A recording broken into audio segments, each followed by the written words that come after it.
Panama City, Florida, WMBB.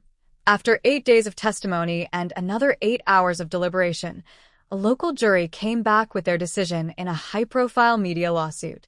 Do you find by the greater weight of the evidence that defendant CNN committed defamation per se against plaintiff Zachary Young? Yes. Number 2. Do you find by the greater weight of the evidence that defendant CNN committed defamation by implication against plaintiff Zachary Young? Yes.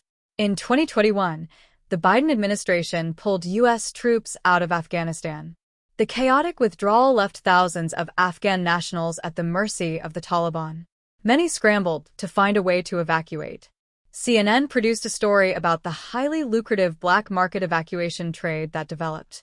The story implicated security consultant Zachary Young and his company Nemex Enterprises. In reality, the security consultant was working with corporate sponsors who funded the evacuations.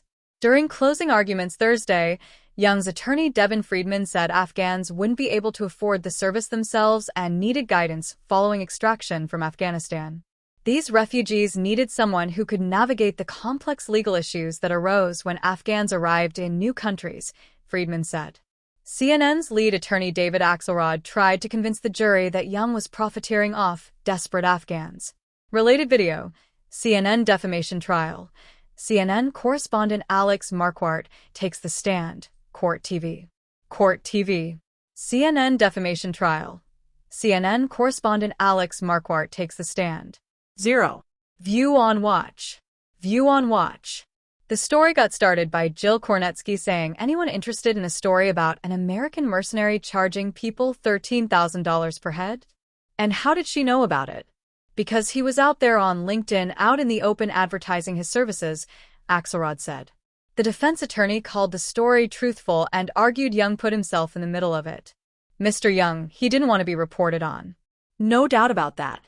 We see that in all those text messages, but he put himself in the middle of this story. He was out there, his advertisements to Afghans, as the court has already found. They were newsworthy, Axelrod said. Panama City native launches Commissioner Ward 1 campaign.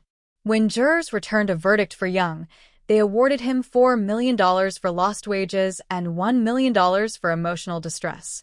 They were in the process of deciding punitive damages when both sides said they'd reached a settlement, presumably more than the $5 million figure the jury reached.